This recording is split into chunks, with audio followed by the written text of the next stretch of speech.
All right, so I will go ahead and announce welcome to today's training. This is day one of our CRR training. We have our trainer, Mark Chorney, with us, and he will be taking over for the facilitation of this training. So, Mark, time is yours. Great.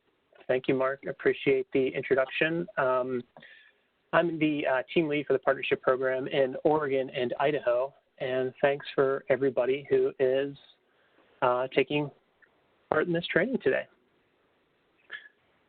So this training is designed to deepen knowledge of the 2020 census for both recruiting assistants, also known as RAs, transitioning into the census response representative role, also known as CRRs, as well as new hires onboarding directly as CRRs.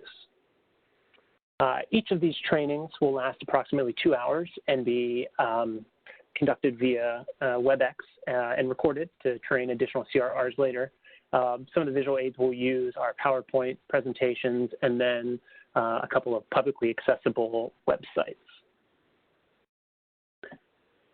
So we are going to use the chat box during this presentation to have a couple of the folks who are part of the live recording here submit questions, and we'll take some time at the end of each section of the presentation to review those questions.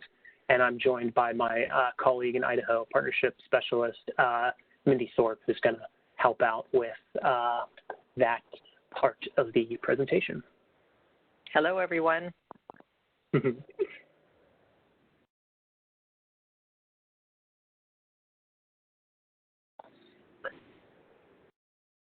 As I mentioned, I'm on the partnership program in Oregon and Idaho, and we're part of the nationwide Community Partnership and Engagement Program, also known as CPEP. Our teams in each state work to build partnerships in the community to help raise awareness of the 2020 census and ultimately increase self-response rates with a particular focus engaging hard-to-count populations and communities. We work with all kinds of organizations and stakeholders, from your members in Congress and the governor's office to your county commissioners and city councils, as well as nonprofits, national corporations, library systems, K-12 schools, hospital systems, you name it, and we have probably tried to build a partnership there. So we'll get into a lot of detail about the CPEP program and our outreach strategies and partners a few days into the training, but wanted to give you a little introduction there.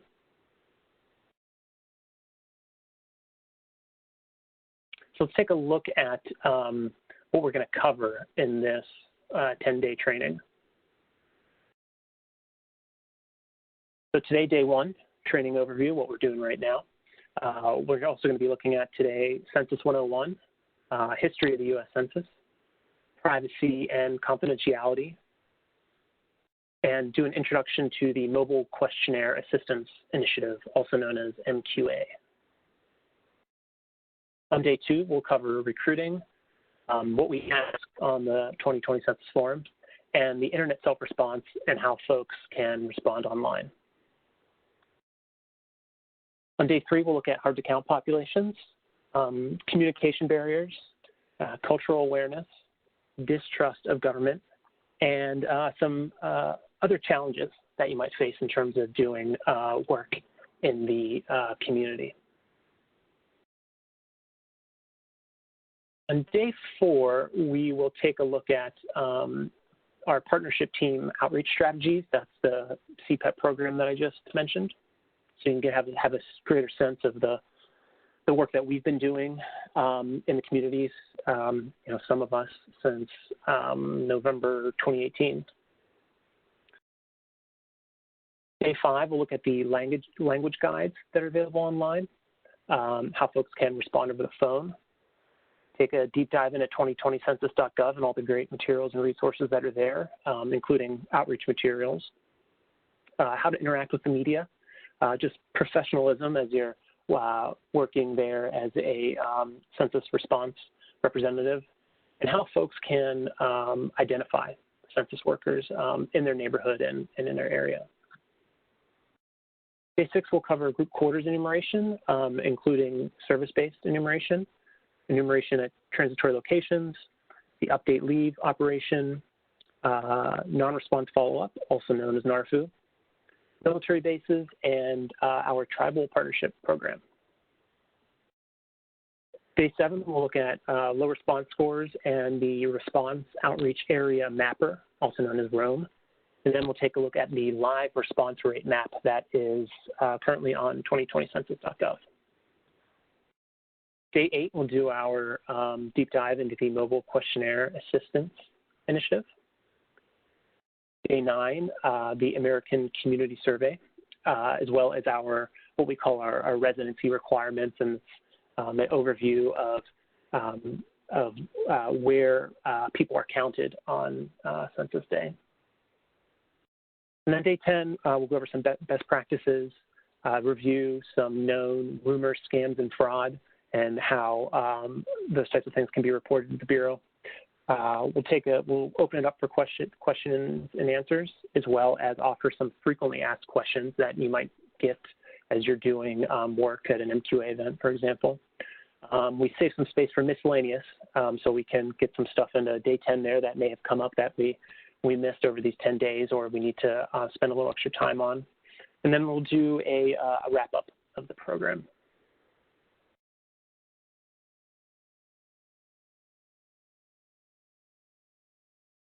So we'll begin today with a broad overview of the 2020 census to lay the groundwork for information and details that we'll be taking a closer look at over the next 9 training sessions. So the goal of the 2020 census, as you may know, is to count everyone once, only once, and in the right place. And we do the census for a few reasons. The first one being that, well, it's in the Constitution, in Article 1, Section 2, mandates us to do this count every 10 years. And it is how we apportion the U.S. House of Representatives.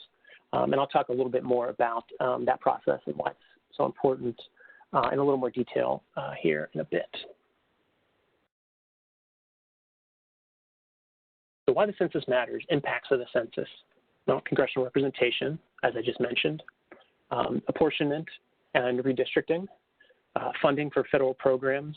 The United States the federal government distributed $675 billion worth of funding to the states in fiscal year 2015.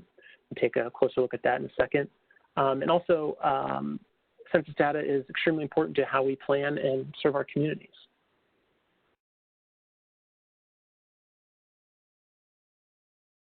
So one of the biggest messages we communicate to the community and stakeholders is how crucial census data are to guiding funding for dozens of really important federal programs in our communities. The amount of funding is different in each state, of course, but these programs that you see here are federal nationwide programs. So let's take a look at a few of these that are impacted by census data. The National School Lunch Program, CHIP, the State Children's Health Insurance Program, Medicaid, Head Start, SNAP, also known as Supplemental Nutrition Assistance Program, Temporary Assistance for Needy Families, also known as TANF, the School Breakfast Program, and the WIC program, Women, Infants, and Children. And this is just a small subset of literally dozens of programs in our community that are guided by census data.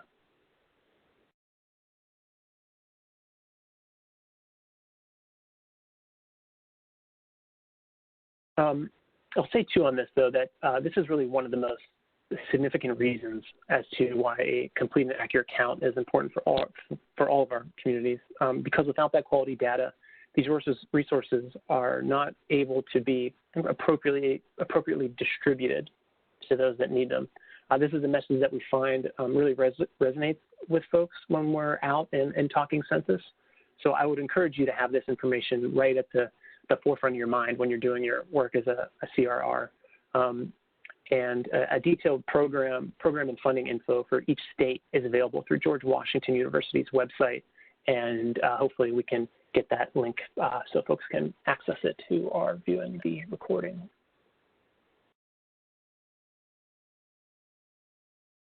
So just as a complete and accurate count helps guide funding to our communities, the data that are a result of the census inform how we grow, develop, and sustain those communities. Census data are used in dozens and dozens of ways, probably hundreds of ways. And you can see some examples of this on the slide here. So attracting new businesses to state and local areas, delivering goods and services to local markets, growing school district boundaries, planning health and educational services for people with disabilities, creating maps to speed emergency services to households in need of assistance, planning for hospitals, nursing homes, and the location of other health services, forecasting housing and transportation needs, and directing services to children and adults with limited English language proficiency. There's a really great handout on this called 50 Ways Census Data Are Used. That's a relatively easy one to find online, and I would suggest seeking that out if you've not yet seen that.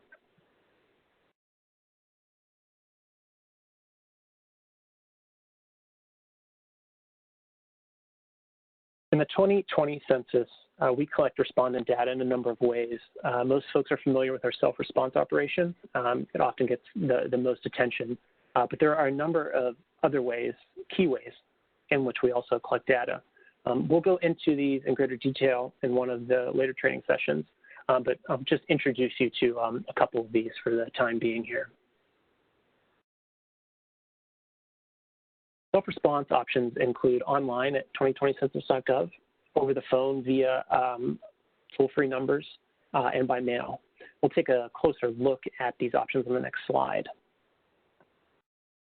Early non-response follow-up has enumerators, also known as census takers, follow up with households that have not yet responded around colleges and universities. So the goal here is to ensure we are not missing any students that may be living outside of university housing or dorms before they take off at the end of the term. The main non-response follow-up operation, also known as NARFU, is when we send out enumerators to follow up with households far and wide that have not yet completed their census form. Group quarters enumeration is how we count folks who are living together and receiving services from an organization or facility. So this includes universities, hospitals, shelters, correctional facilities, Job Corps centers, assisted living facilities, and so on. There's a sub-operation of group quarters called, service-based enumeration, where we count folks experiencing houselessness, and you'll learn a lot more about that on day 6. So update leave is an operation designed to occur in areas where the majority of housing units either do not have mail delivered to the physical location of the housing unit, or the mail delivery information for the housing unit cannot be verified. So enumerators essentially visit the household, update the address information, and then leave a packet with information on how to respond online, by phone, or by mail. The update enumerate operation is pretty similar, except that with this, enumerators will interview the head of household and collect their responses during their visit, as opposed to leaving behind a packet for them to self-respond. And this is done primarily in very remote areas that are challenging to access. And last but not least, we have enumeration at transitory locations. In this operation, we count folks at places like hotels, motels, hostels, campgrounds, RV parks, marinas, carnivals, and circuses. And again, greater details on the ins and outs of all these operations come day 6.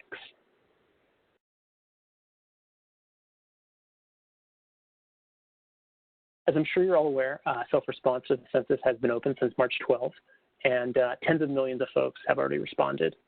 This is the first census where everyone is invited to respond online, and we're strongly encouraging folks to choose that option by visiting 2020census.gov. There's also an option to respond over the phone via toll-free number in a couple of languages, actually 13 languages, and that's something else that we'll cover in greater detail in a few days here. There is the option to respond via paper form as well. That is mailed to folks starting April 8th if they have not yet responded.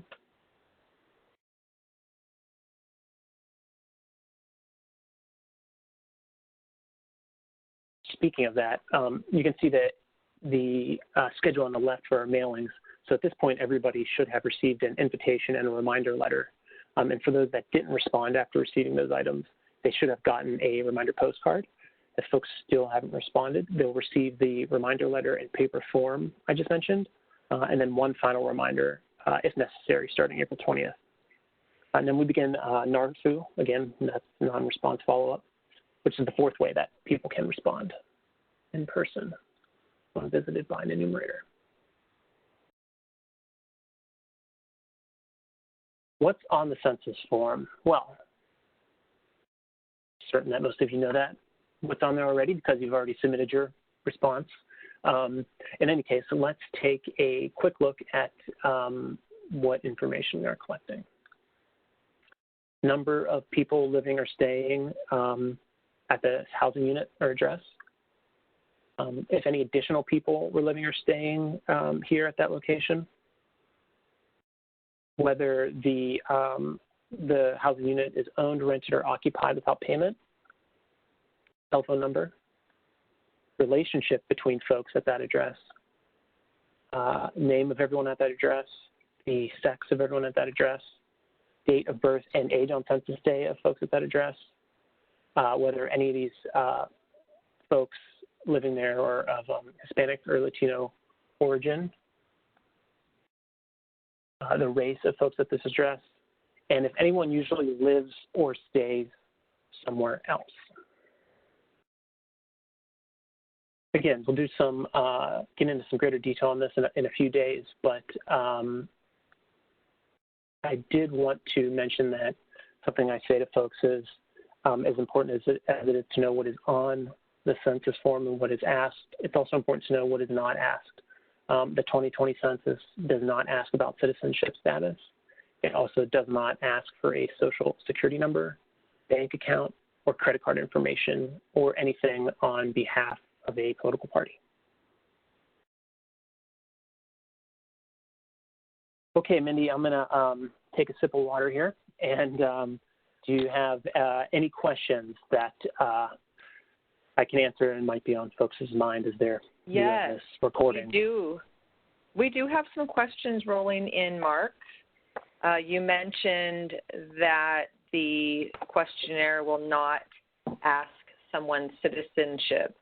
But then are non-citizens counted? That's a good question, yes. Non-citizens are counted.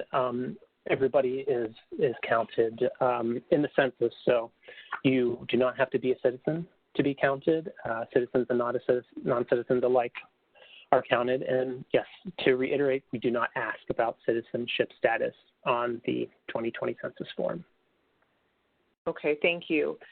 Another question is, if someone is transgender, how should they complete the sex question on the questionnaire? Sure.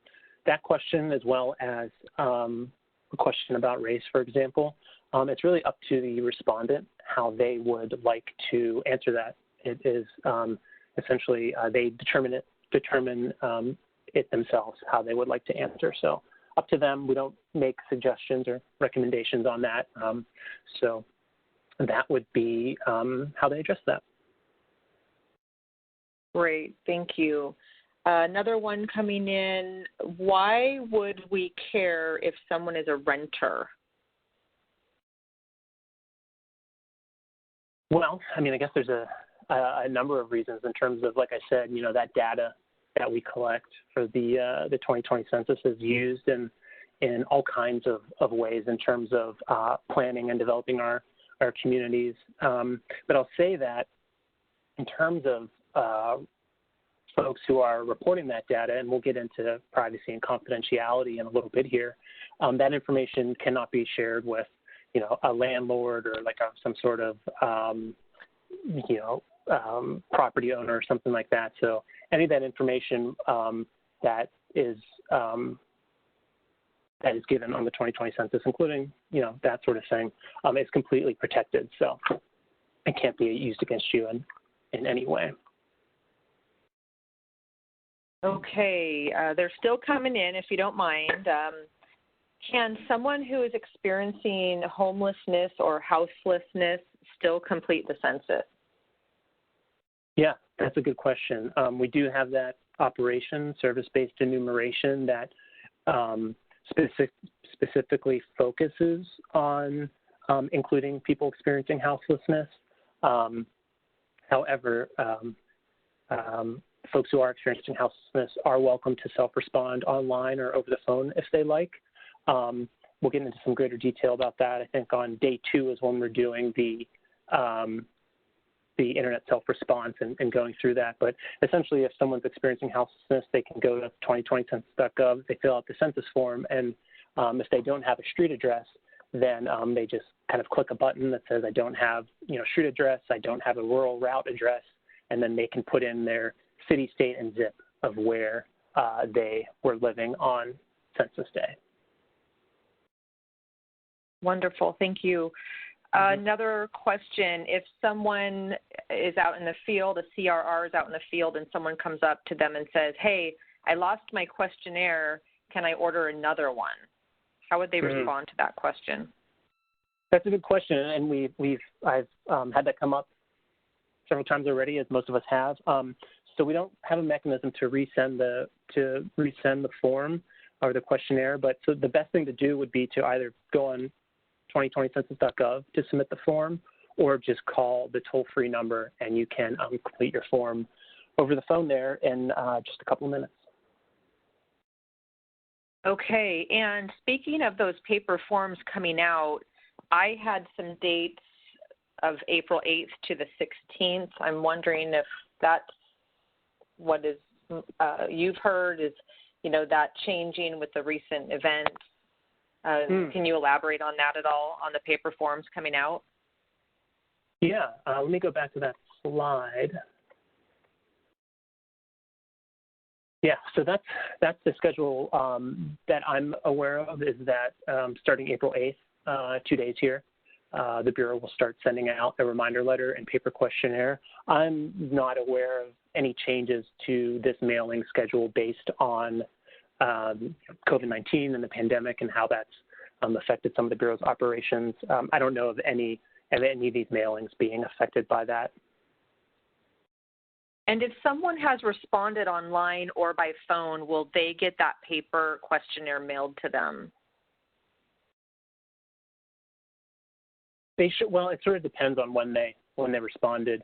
It depends on when the mailing went out for them. So I just got a postcard in the mail the other day. I think it might have been Friday, and I had already done my census on 2020census.gov a few days before that or a week before that. But the mailing was sent out and started to get processed and sent to me, before I had submitted my form. So it's possible that there could, be a couple things there that don't align, or somebody gets a reminder postcard like, hey, I already filled out my census, but don't need to be concerned about your census form or your response not being counted online or by phone.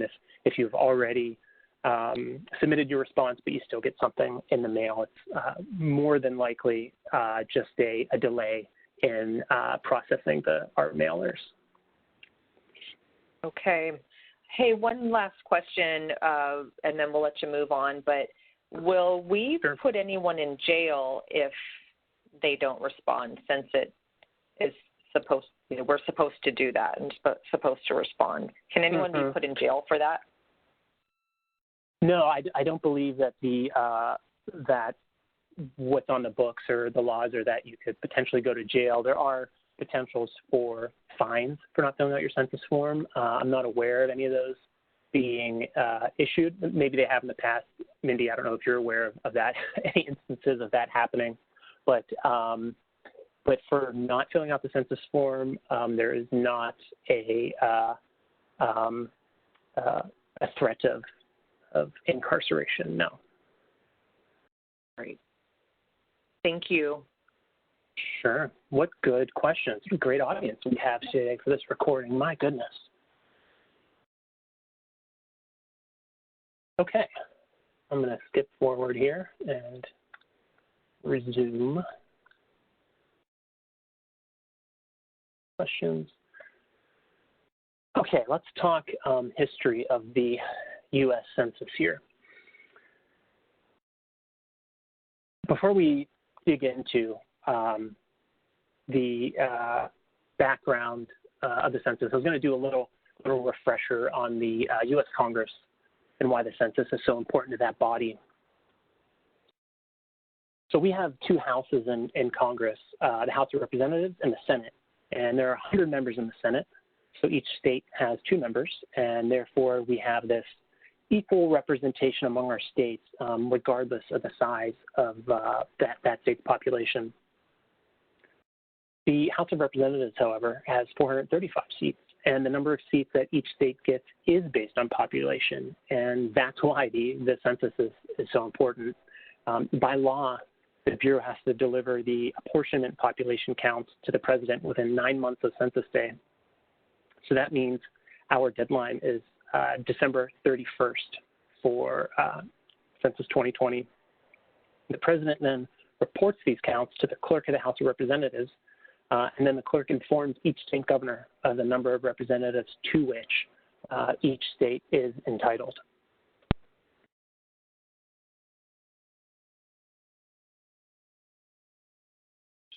Okay, let's talk first U.S. Census. The first census took place in 1790, beginning more than a year after the inauguration of President Washington and shortly before the second session of the first Congress ended. Congress assigned responsibility of the first census by law to marshals of the U.S. judicial districts, and this law required that every household be visited, that completed census schedules, kind of like the results of the census, but with personally identifiable information included, be posted in 2 of the most public places within each jurisdiction, and that the aggregate amount of each description of every person in every district be transmitted to the President. So not a lot of concern for privacy and confidentiality at the time, and we'll see how that's changed and developed over the years from this first census of posting personal information essentially in the town square to fast forwarding 230 years to the Census Bureau of 2020 and how it's developed a culture of privacy and confidentiality.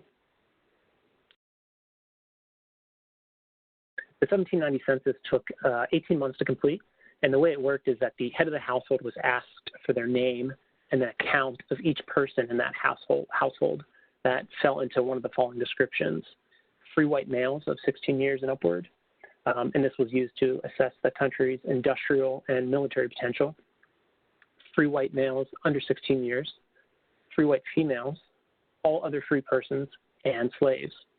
In the end, the 1790 census included 3.9 million people, and that is the total that was reported to President Washington.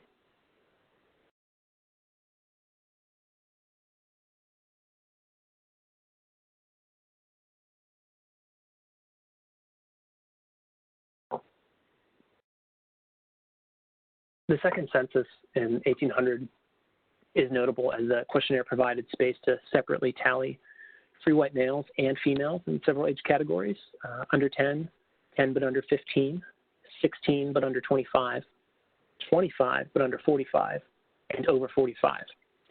Indians, slaves, and free blacks, however, were listed in single categories, undivided into age groups.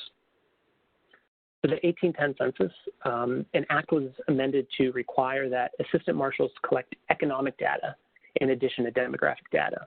The intent was to collect information on manufacturing establishments and manufacturers in all districts, territories, and divisions, but there was not a prescribed schedule for collecting this data, unfortunately, and the information that was collected was erratic and seen as pretty useless, with the exception of identifying some broad industrial trends.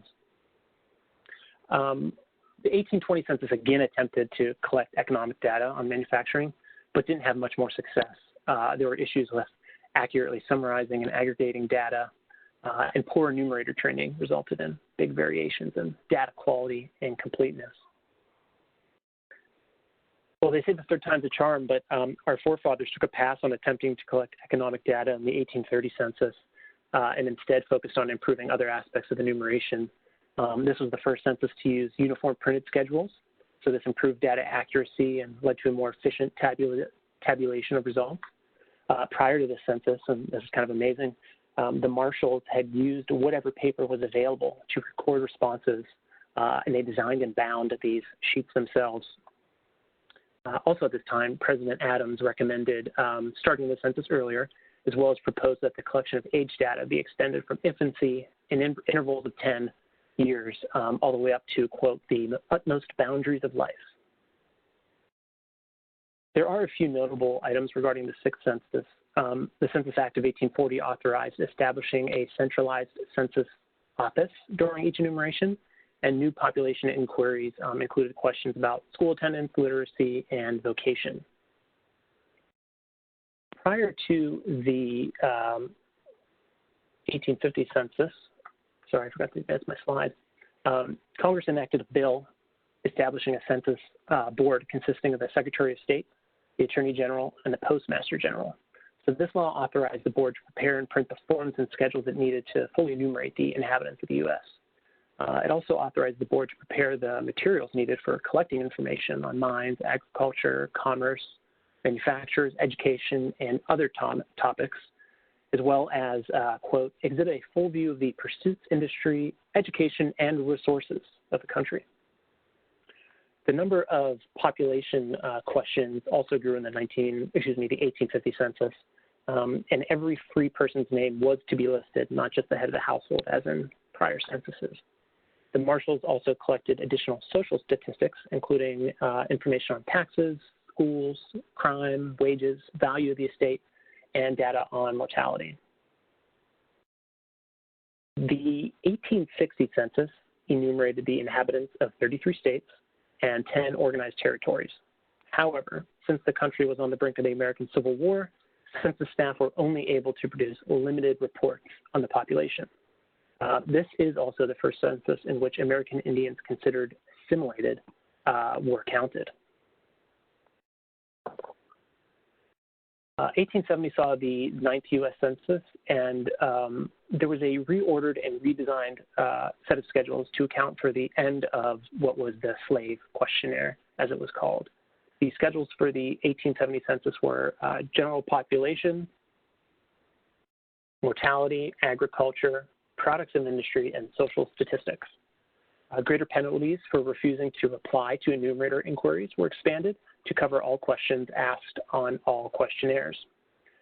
However, by 1870, the job of tallying and tabulating questionnaire responses was becoming overly burdensome for the census office, but this problem was partially alleviated with the use of a rudimentary tallying machine that was invented by the chief clerk of the census office, who later became Superintendent Charles Seton. With 1880, the 1880 census came the first enumeration of Alaska, collecting and publishing statistics of the population, resources, and industries with as much details as possible. An enumeration was also made of all untaxed Indians within the jurisdiction of the United States. The Census Act also provided for the collection of detailed data on the condition and operation of railroad corporations, incorporated express companies, and telegraph companies, and of life, fire, and marine insurance companies. And I don't know if there ever were, but fines were to be issued to corporations that, quote, willfully neglected or refused to give true and complete answers. The 1890 questionnaire includes almost all the questions from the previous census, but a few additional ones were added. In fact, the census included more subjects than any previous census, and more than would be included in the censuses that immediately followed. So there were new questions about ownership and indebtedness of farms and homes, the names as well as units served in and length of service and residences of surviving Union soldiers and sailors, and the names of the widows of those who had died. Just like in 1880, experts and special agents were hired to make special enumerations of manufacturers Indians living within the jurisdiction of the U.S., and a separate enumeration of Alaska. And for the first time, enumerators were given detailed maps to follow so they could account for every street or road and not stray beyond their assigned boundaries. Speaking of tech innovations at the time, like detailed maps, the 1890 census was notable as being the first in which an electric tabulating system was used, and this was invented by former Census Office employee Herman Hollerith, a little different than the previous machine that was a little more rudimentary.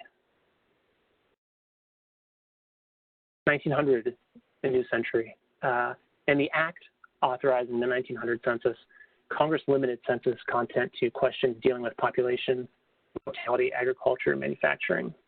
However, the act also authorized special census agents to collect statistics following the completion of the regular census. These statistics related to incidents of deafness, blindness, insanity, juvenile delinquency, and the like, as well as on religious bodies, utilities, mining, and transportation, among other areas.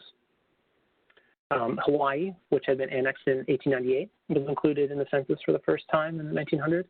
And a census of Puerto Rico and Cuba had been carried out by the War Department in 1899, but under the direction of the Philippine Commission, a census of that territory was also taken in 1903. The next slide here.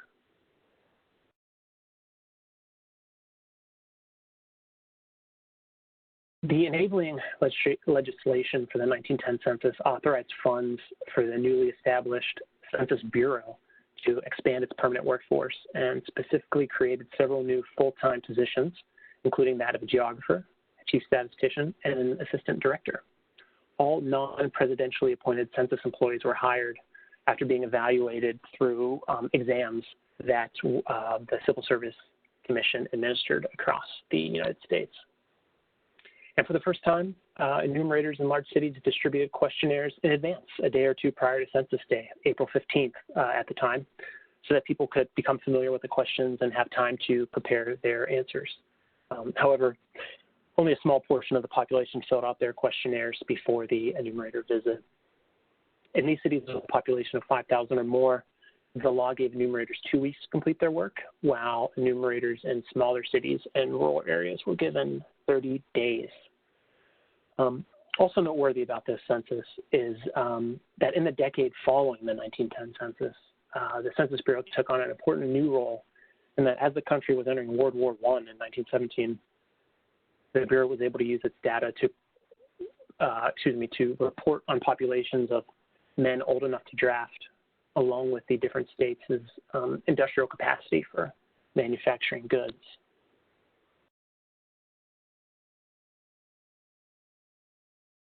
The 1920 census, usual place of abode became the basis for enumeration.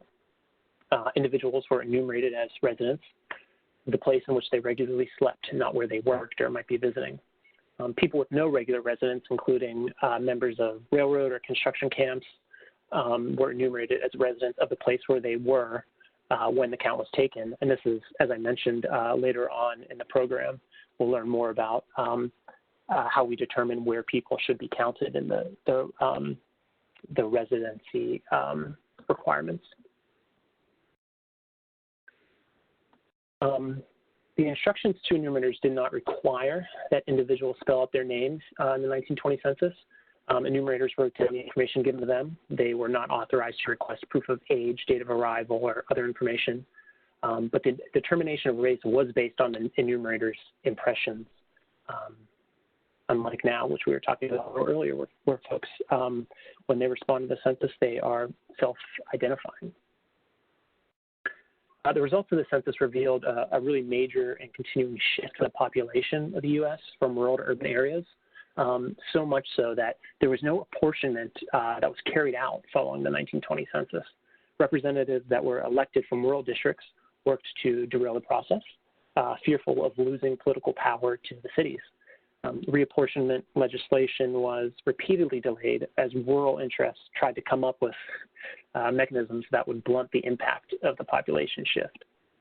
Congress finally did pass a reapportionment bill in 1929, and the bill declared that the House of Representatives would be apportioned based on the 1930 census. So in the time between the passage of the Census Act and Census Day on April 1st, 1930, the stock market crashed and the nation fell into the Great Depression. So folks at the time looked to the Census Bureau for information it had collected on the unemployment during the 1930 census. However, the Bureau had not planned to process the unemployment information it had collected until quite a bit later on. And unfortunately, staff weren't equipped to meet the demands that were being made of them. So they did end up rushing out data on unemployment, but the numbers were attacked as being too low, and Congress actually required a special unemployment census for January of 1931, and those results confirmed the severity of the unemployment situation in the U.S. Congress actually mandated another unemployment census in 1937. However, this special census was largely voluntary. Postal carriers delivered a form to every residential address in the country, and those who were unemployed were expected to fill it out and mail it back.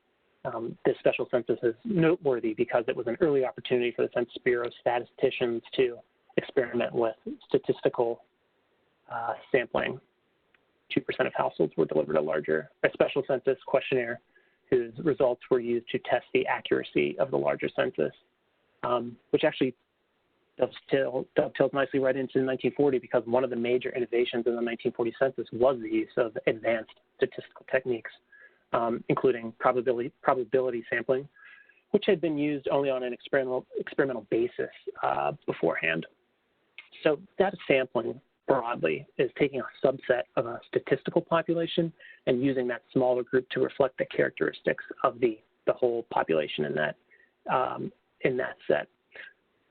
So what that did in 1940 is allow for the addition of a number of demographic questions in the census without excessively increasing the burden on respondents, as well as the processing of collected data.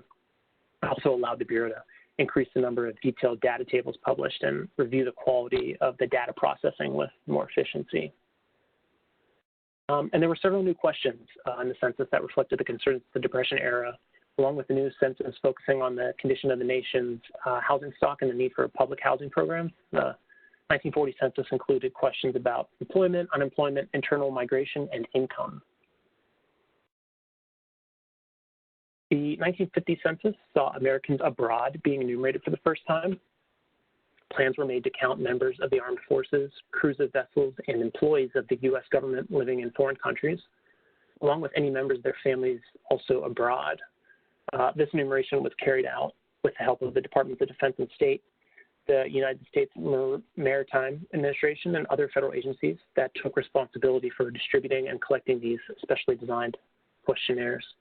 Other folks living abroad were expected to be reported by their families or neighbors in the U.S., but ultimately the quality of these data was considered to be poor, and they were not included in the published stats of the 1950 census. There were several procedures used to improve the accuracy and completeness of this census, including improved enumerator training, providing enumerators with detailed street maps of their assigned areas, publishing what were called missed person forms in local newspapers, and setting a specific night to conduct a special enumeration of persons in hotels, motels, and other places where there were people staying that maybe didn't have a usual home elsewhere. And for the first time, the post-enumeration survey was instituted as a further check on the accuracy and completeness of the count. The Census Bureau recanvassed a sample of about 3,500 small areas and compared these to the original census listings to identify households that may have been omitted in the original enumeration. There was also a sample of about 22,000 households that were re-interviewed to determine the number of folks likely omitted in the initial count. In August of 1954, Congress codified the various census statutes, including 1929's 15th Census Act, which authorized the decennial and other censuses, as Title 13 of U.S. Code. Since then, Title 13, along with other laws, have been the underlying authority that governs the actions of the Bureau. And I'll talk more about how important Title 13 is a bit later. So I like when we get to the 1960 census because this marks the birth of the first mail-out census. So it's starting to feel like a little more kind of modern and contemporary. Earlier censuses had to use self-enumeration on a limited scale, but 1960 was the debut for this technique as a primary method for the collection of population and residential data. The Postal Service delivered questionnaires to every occupied housing unit, and households were asked to complete the questionnaire and hold it for an enumerator to pick up, so they didn't mail it back yet.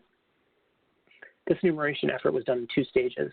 The first stage concentrated on that quick collection of a few data items for every person and dwelling unit, every household, with just that short form that was mailed.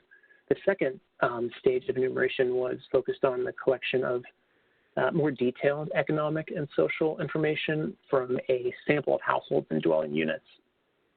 These questionnaires were hand-delivered by enumerators when they came to pick up the first form. The households receiving the second questionnaire were asked to complete the form and mail it to their local census office in postage-paid envelopes provided by enumerators.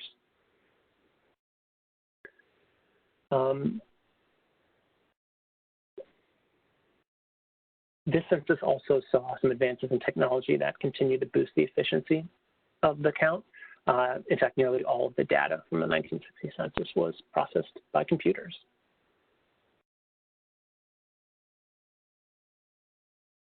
As the Bureau was planning for the 1970 census, it solicited suggestions from advisory committees and from the general public about the makeup of the census and the availability of the resulting data products. It coordinated a series of 23 local public meetings around the country to broaden the scope of its efforts, which resulted in a number of proposals for additional inquiries about the scope and structure of the census and interest in increasing the kinds of data products that the Bureau published, particularly for small areas, such as blocks. Some studies, though, after the 1950 and 1960 census, showed that those censuses had undercounted certain segments of the population. It also became clear that there was a growing distrust of government and resistance to responding to the census, this being despite the fact that there was an increasing need for accurate data in both the private and public sectors. But a lot of this increased need resulted from the federal government's reliance on population and other information collected by the census when distributing funds to state and local governments. As I mentioned earlier, how important this data is to guiding those programs and those funds. In an effort to reduce the complexity of its products, the Bureau reduced the number of questions on the long form questionnaire from 66 to 23.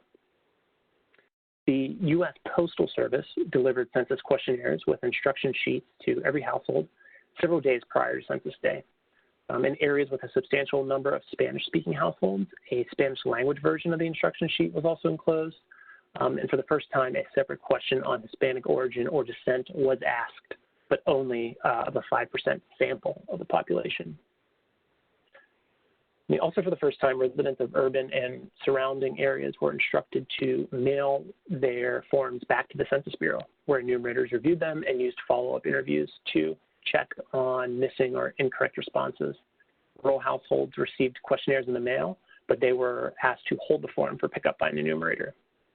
A letter explaining the need for the data collected and emphasizing the confidentiality of responses accompanied all all census questionnaires for the 1970 census. And only 5 questions were asked of everybody: relationship to household head, sex, race, age, and marital status. Because that mail out, mail back questionnaire strategy was so successful in 1970, the program was expanded for the 1980 census with about 95% of the U.S. population now enumerated in this manner, which is kind of amazing, really not that long ago. The short form in 1980 contained 7 population questions and 11 housing questions. The long form contained an additional 26 population and 10 housing questions. A question on Spanish or Hispanic origin or descent was added to all of the questionnaires for the first time, as opposed to just 5% of the population in 1970, as I just mentioned. 1980 also saw an extensive public service advertising campaign directed by the Census Bureau's Census Publicity Office, which was established in 1978 and focused on increasing the public's awareness of the census and encouraging people to complete and mail back their questionnaires. Additionally, the Bureau made a special effort to enumerate historically undercounted groups during 2 programs. One is what's called M-Night, M standing for mission, and T night, T standing for transient. On M night, specially trained enumerators counted people staying in shelters, soup kitchens, bus and rail stations, dormitories, and at other locations. And on T night, the enumeration focused on hotels and motels with permanent residents.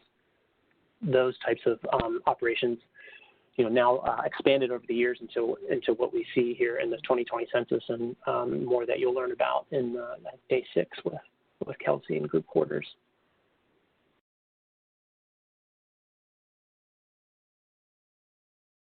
The Census Bureau relied on extensive user consultation prior to the 1990 census to guide its efforts to refine both the long and short form questionnaires and the resulting data products. The agency held close to 100 meetings with groups including interested citizens, state agencies and legislatures, and public and private organizations throughout the country. It also solicited recommendations from federal agencies. There were 2 questionnaires in the 1990 census. A short form asked 13 questions to 100% of the population, and a long form asked 45 questions to 20% of the population. And the Bureau really dug into extensive television, radio, and print advertising for this 1990 census. Promotion activities included local complete count committees, which are still a cornerstone of us getting the word out into our communities about the importance of the census. I also sent out information kits and lesson plans for schools, churches, local government outreach and partnerships, and spent $67 million worth on pro bono public service announcements. And then they built upon its the T night and M night enumeration programs from 1980 with S night, S standing for streets and shelters. And this was a one-night canvass conducted in major cities nationwide of shelters and other areas where people experiencing homelessness were known to congregate. A little tech advancement here, going back a few years between censuses to 1985, the Bureau was the first government agency to make information available on CD-ROM, which was then a new and relatively untested medium, and now is kind of an outdated and relatively unused medium. But 6 years later, detailed census data, which for several decades had been available only to organizations with large mainframe computers, was made accessible by anyone with a personal computer. And as in 1980, the 1990 census data were available in print, on computer tape, and on microfiche, which is fun to say. Some data products were even made online through a couple of services called Dialog and CompuServe. I don't remember Dialog, but I do remember CompuServe. So we turn the century once again, and in the year 2000, to the delight of many, I'm sure, the short form contained only 7 questions, the shortest census questionnaire since 1820. The long form, however, asked 52 questions, but only of approximately 1 in 6 households, so that's about a 17% sample of the population. Of note is that this is the first census where options for race weren't limited to a single category. For the first time, respondents could check as many boxes as necessary to identify their race. To counter a decline in the questionnaire mailback rate, the Census Bureau embarked on an aggressive paid advertising campaign awarding a $167 million contract for national and local print, television, and public advertising. This campaign consisted of more than 250 television, print, radio, outdoor, and other advertisements in 17 languages and reached 99% of all U.S. residents. By the end of the campaign, the census message, which was, "This is your future, don't leave it blank," had been seen or heard on average 50 times per person. And this campaign, along with an aggressive non-response follow-up program, brought the mailback rate up to about 67%. So there were additional options for responding to the census other than the paper form. People who received the short form could respond on the internet. So technically, 2020 is not the first online census, because about 70,000 people in 2000 responded online. Of course, 70,000 out of what do we have here? 281 million is not a huge group, but they made history. There was also telephone questionnaire assistance centers provided or available, and they provided questionnaire help in 16 languages. And took responses to the short form over the phone. So I'm going to say here, Lauren, I don't know if you're still on. I just got a warning message about that meeting. I don't know. Is my you guys still seeing my presentation though? Yes, I'm seeing it, Mark. Okay. All right, cool. Yeah, just hit the X on the box. Don't press OK. Yep. I just clicked the X. I got the same warning message, but it seems we're okay. Got it. I think we're good. And just for timing, Mark, you're approaching the 1 hour mark. Oh, okay, good. We're doing good then. Okay, let's see.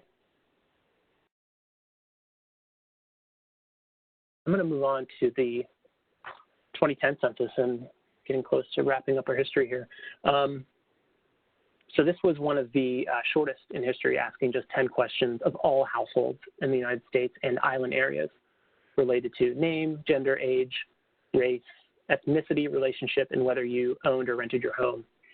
Collection of data about education, housing, jobs, et cetera, which were on the previous census long-form questionnaires, were now collected by the Census Bureau's annual American Community Survey, which is one of our topics of discussion here during the training program. In addition to the reduced number of questions, the Census Bureau announced it would count same-sex married couples. When noting the relationship between household members, same-sex couples who were married could mark their spouses as being husband or wife, the same response given by opposite-sex married couples.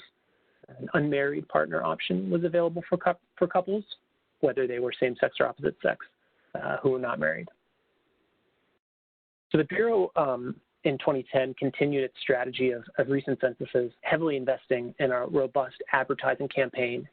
And the 2010 census featured a $133 million 4-month campaign, which included television, print, radio, outdoor and internet advertising, all produced in unprecedented 20 languages.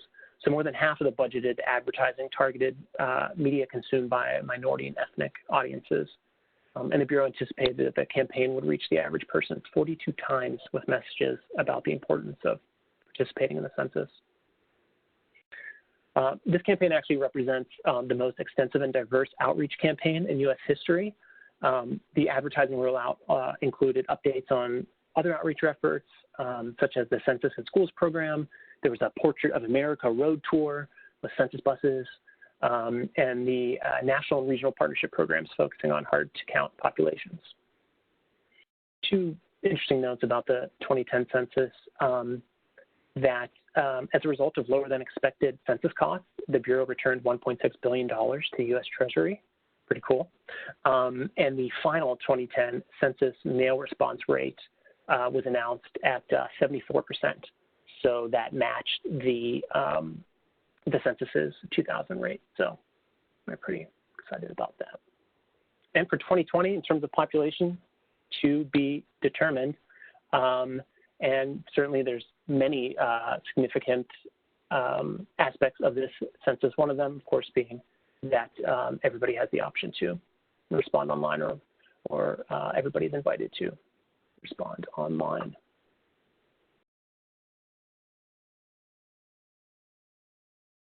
Census history. Mindy, wow, that was a great history lesson, Mark. Wow, I learned things I did not know. Yeah, it's pretty interesting. It's yeah, it is. I do have a question for you. Okay, I'll see if I can answer it, obviously. Okay. I'm a little you might want to take from going through that this time, yeah. So you were talking about the importance of Title 13 because it's very, very interesting and stimulating, right? Yes. Who can actually make changes to Title 13? Say that again? Who can actually make changes to Title 13? Oh, that's a good question. So that is no small task.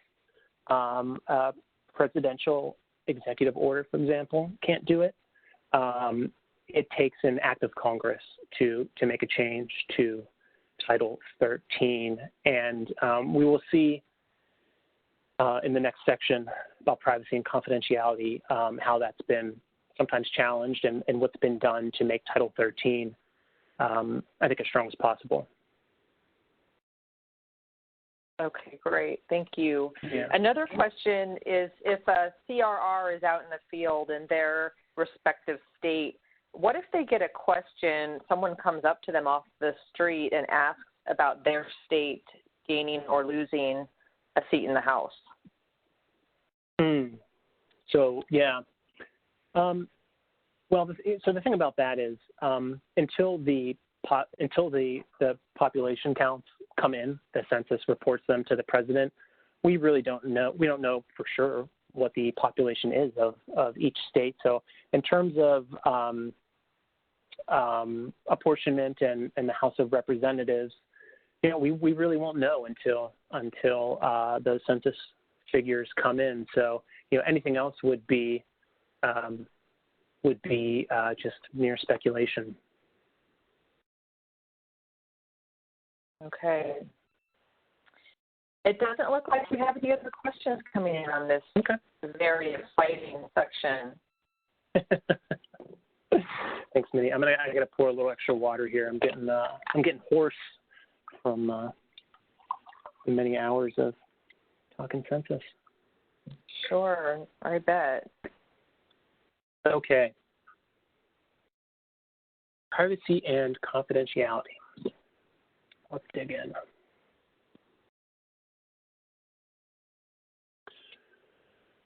So census data, as we were just discussing, Mindy, are protected by Title 13 of U.S. Code.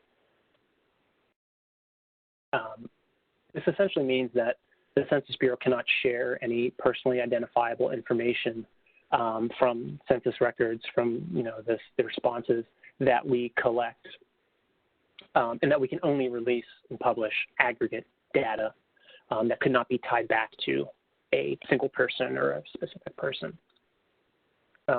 This also means that other bureaus, agencies, departments, law enforcement, ICE, for example, they also cannot access our records or this personally identifiable information, and we are strictly forbidden from handing it over to them or sharing it with them.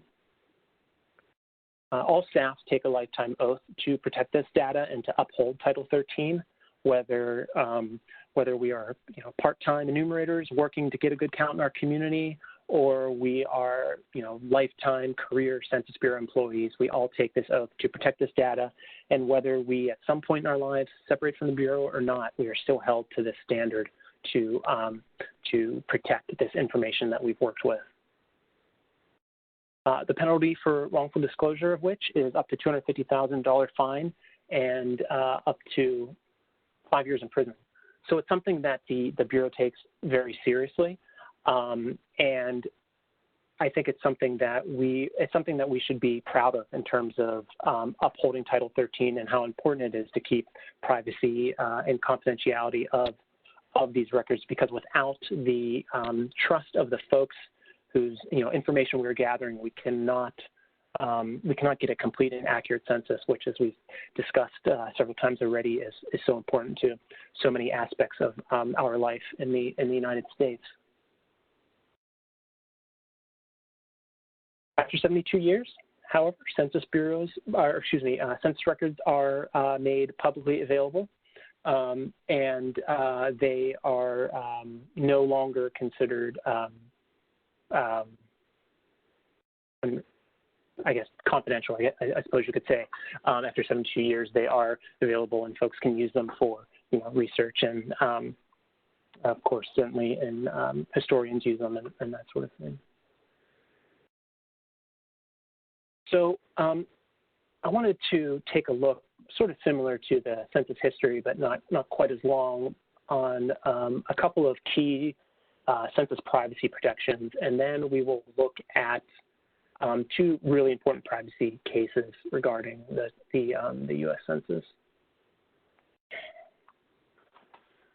So as I alluded to earlier, privacy and confidentiality were not of significant concern during early censuses. In fact, there were no restrictions on information sharing. You'll remember that I mentioned that U.S. Marshals working as census takers were required to post census lists in the most public areas of town. By the time we get to 1840, however, businesses are assured that their answers will be kept confidential. And this is a direct response to how poor the response rates were in early censuses of manufacturers. So U.S. Marshals were instructed to provide assurances about the privacy of responses. That goes even further with the census of 1850, when census lists are no longer posted in public. The census superintendent instructed marshals to consider all communication relative to the business of the people as strictly confidential. 2 censuses later, U.S. Marshals conducted their last enumeration duties in 1870. From then on, censuses are conducted by dedicated census takers subject to Census Office quality and privacy demands.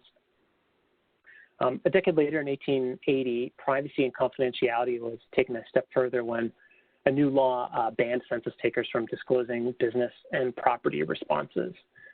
Census takers and clerks now face stiff fines if they broke their oath of secrecy. Come 1890, census files were removed from state and local control.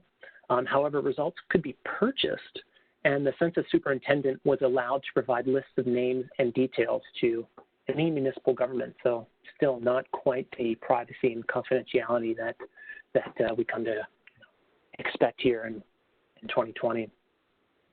The second census of the 20th century in 1910 saw 3 big pushes for greater privacy and confidentiality. There was now potential jail time for census takers who published or revealed information. President Taft explicitly promised the nation that their responses were private, and the first law protecting business data from indirect disclosure was passed. Indirect disclosure being sort of the unintended disclosure of data. However, and this is important, the law did allow the Census Bureau director to share responses at his direction, which he did for the purpose of the World War I military draft. By 1920, the Bureau embarked upon its first statistical efforts to prevent indirect disclosure of business data, as per a law that was passed for the 1910 census.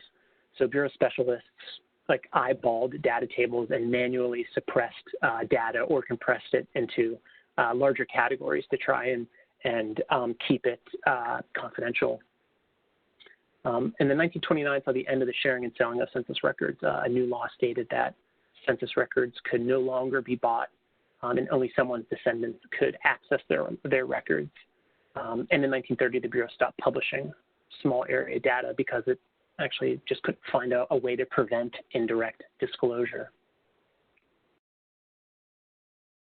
In 1942, the Second War Powers Act overturned the privacy and confidentiality protections of U.S. citizens and residents, including census data. And I'm going to dig into this a little bit more in a few minutes because the repercussions of this are really significant. But 10 years later, in 52, a new agreement with the National Archives, which was later codified into law, restricted the public release of census records for 72 years. So we still have that on the books.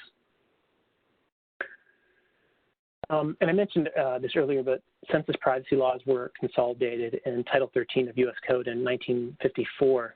And this code clearly states that the results of the census cannot be shared with anyone for non-statistical purposes. Not that this hasn't been challenged over the years. In fact, just 4 years later, in 1958, a federal court ruled that the government can't access census data for non-statistical purposes.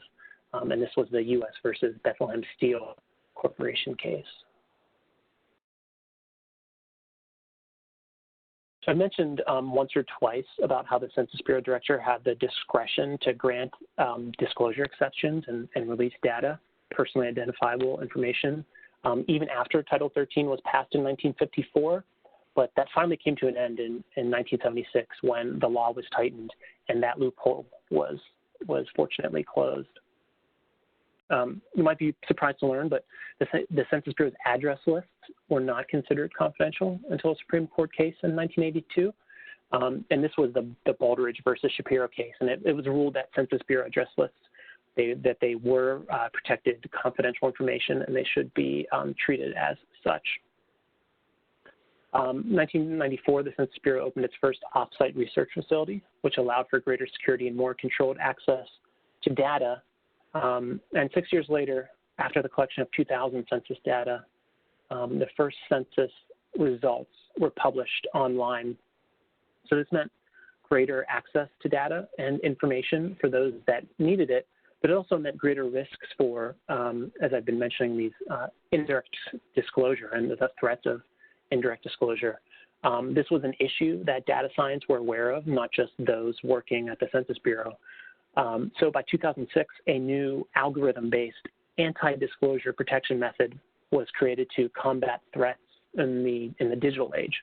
So this method is called differential privacy. And essentially, differential privacy adds statistical noise, is what it's called, to the tables that the Census Bureau publishes so that it protects each respondent's identity. This statistical noise slightly alters the data so that the link between the data and a specific person or business can't be certain. So there's a video that was produced in cooperation with the Census Bureau. I think it's 12 minutes long, and it explains in a very cute and artistic way what differential privacy is and how it works. Even after watching that video a couple times, I'll tell you that it's understanding even some of the more broader details about differential privacy is a little challenging, but if you're interested in exploring differential privacy and sort of what it means and how it's being used, I would encourage you to seek out that video online. I do believe it is on the Census Bureau's YouTube channel.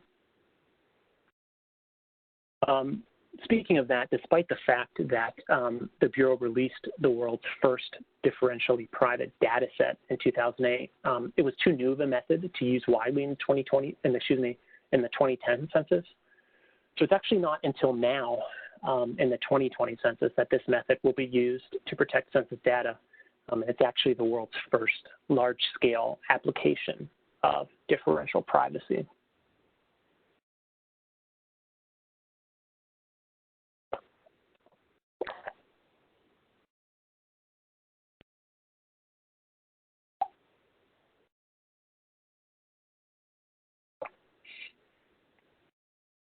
So I want to take a look at two very important privacy cases in the history of the U.S. Census, and I touched on one of them a little bit. But these two are important for a couple of reasons, and I think that they are the ones that are most likely to be brought up to you working as a Census Bureau employee with members of the public in the position of census response representative. The first one happened around World War II, and this is the one that I kind of mentioned a bit in my two timelines.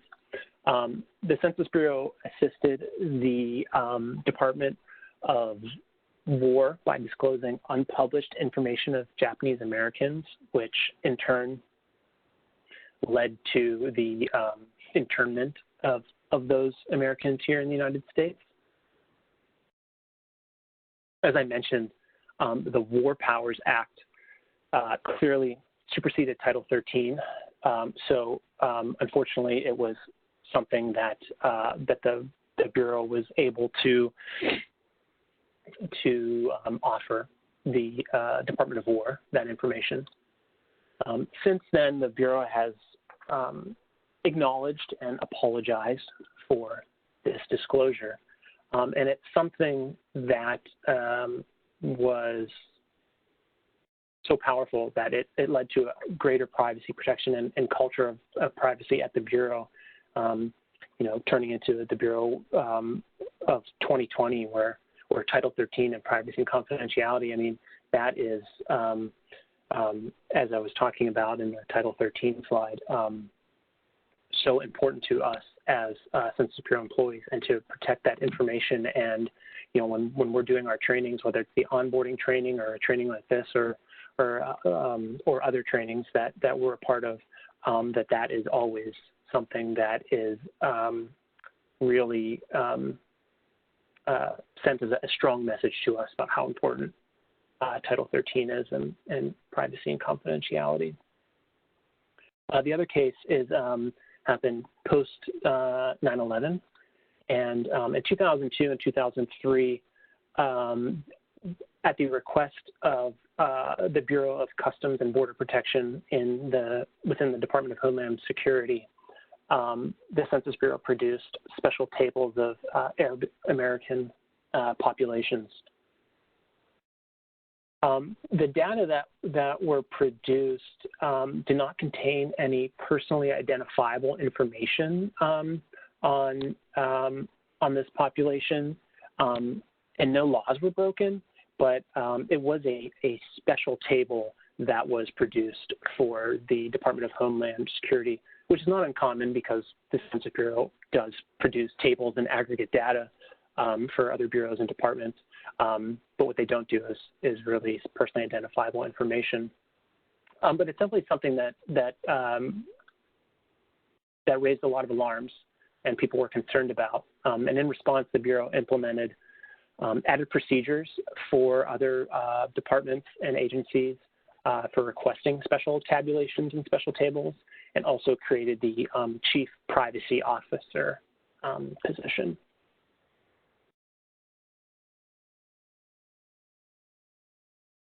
Okay, Mindy, how are we looking? Well, we have got 2 questions for this section so far. Okay. One question is about the 72 years before the release of the information. Why is it 72 years, such a random number? Yeah. Or is it random, or is it by design? It is by design, so it is the average. It's the average lifespan. I'm assuming that is average lifespan of a resident of the United States. Okay, that makes sense. Yeah. The other question was about the information that we are giving in the questionnaire and the way we're answering. And the question was, can Trump turn our information over to ICE since he is the president? Yeah, that's a good question. But the answer is no. That's not something that could be done from his office. That information is kept private and confidential under Title 13, and census responses cannot be used against somebody. And they cannot be given to law enforcement. Okay, so Title 13 is a federal law, so it's held under federal law. Okay, yes. I think that's it. Okay. Doing good here. Let's see. Up next, I'm going to do a little introduction to the Mobile Questionnaire Assistance Initiative. And this is something that Mindy is going to go into greater detail in a couple of days into the CRR program, but wanted to lay a little bit of groundwork here. A lot of you are probably already familiar with this, but thought it would be good to talk about for a quick minute here.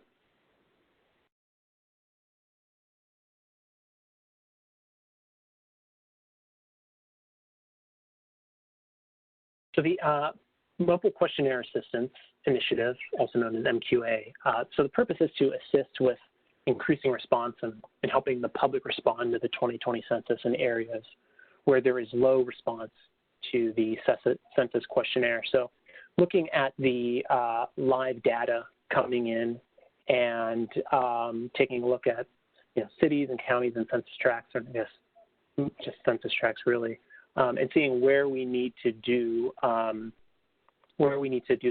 extra work and get folks to respond to the census. So the idea here is that partnership specialists like myself and Mindy will arrange these MQA events with organizations at functions like festivals and parades and community gatherings, the types of events where groups naturally come together, or a church or faith-based service, something like that, so that we can essentially set up a kind of outreach table and get folks to respond right there on the spot at these events where they're already gathering. So these MQA events are staffed by census response representatives who will use iPads to encourage the public to self-respond on the spot before you all come in.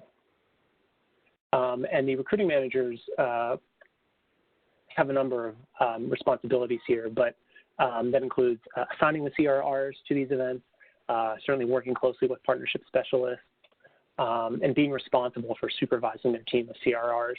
So I wanted to just briefly touch on this, since MQA and the census response representative position are what brought us to developing this 10-day program and brought you all to this training. So I wanted to just mention that before we wrap up for the day.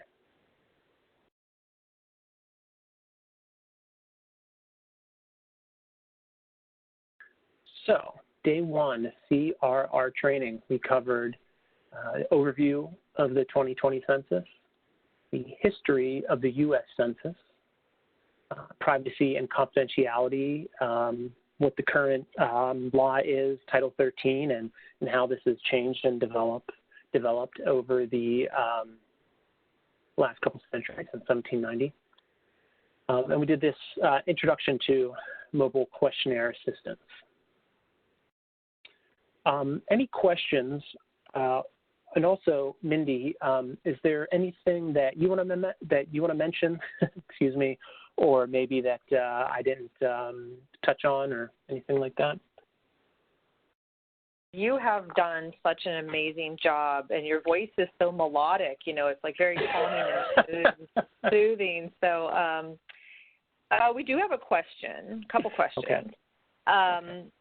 So why doesn't the Census Bureau just pay people to respond to the survey? So, you know, wouldn't that be a better way to respond, to get a response? That was a question that came in. Yeah. You know, I actually don't know the answer to that. I mean, I could speculate, but do you know the answer to that, Mindy, by any chance?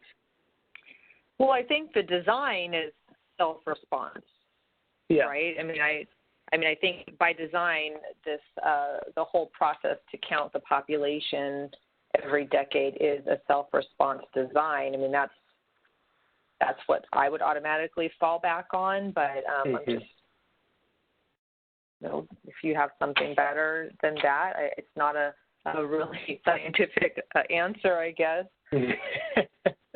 Yeah, I'm, you know, I guess in a way, I don't know. I mean, I don't know if that's ever been discussed, or, you know, or, I mean, probably there's no new ideas under the sun is what they say, but yeah, I'm curious.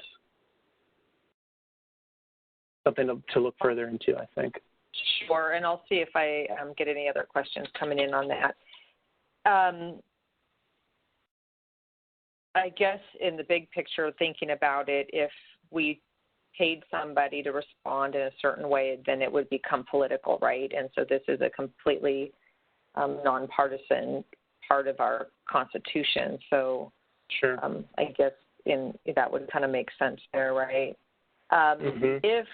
If the CRR was at an event, or, you know, out in the field, and someone came up to them and said, "Give me the top 3 reasons why I should respond to the Decennial questionnaire," what would you say are?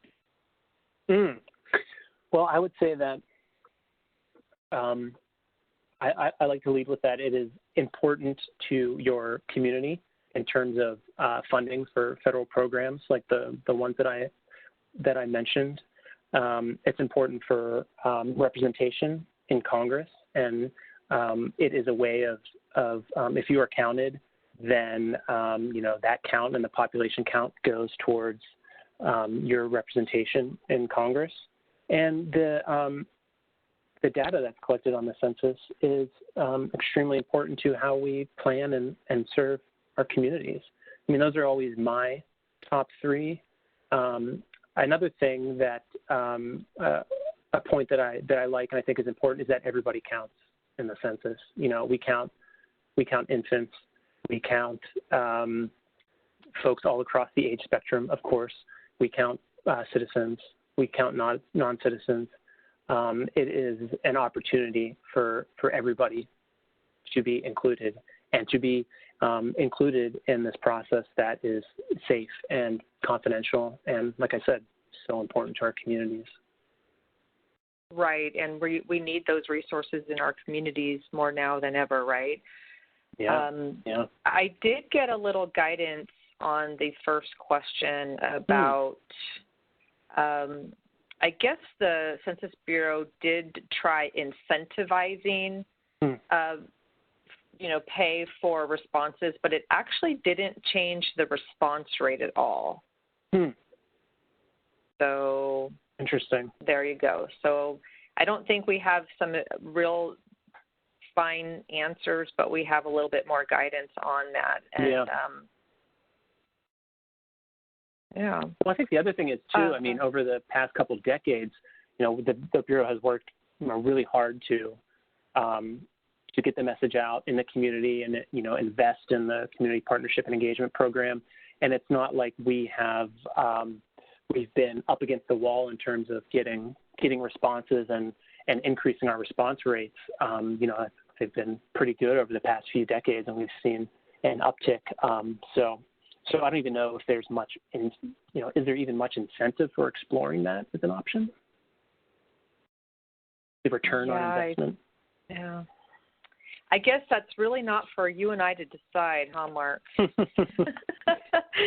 I did get a little bit more guidance also earlier in the webinar. We had a question about, can we put somebody in jail if they did not respond? And, there's a little gray, blurred lines on that too, but the bottom line is we are not a law enforcement agency, and so that's not something that we are going to get wrapped up in, but it is our civic duty, and, it's something that as a resident of this country in any capacity, whether it's permanent or temporary, we should be counting ourselves.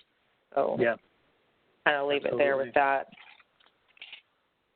I like that. I don't see any other questions coming in, though. Okay. So, we ran through this thing pretty quick. I'll tell you, without a bunch of technical difficulties, we can just cruise through this.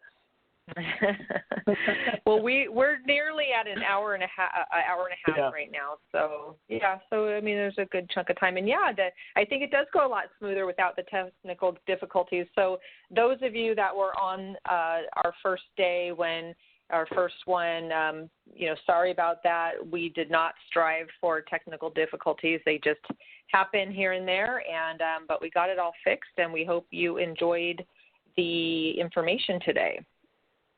Yeah. Thank you for that, Mindy. Thanks, everybody, for being a part of this. Hope you learned a lot, and good luck out there. All right. Nicely done, Mark. Thanks, everybody. And CRRs out there, you're going to rock this. We can't wait to get started. Chat soon. All right. Thanks, Mindy. Thank you all for attending today's training. I'm going to go ahead and stop the recording.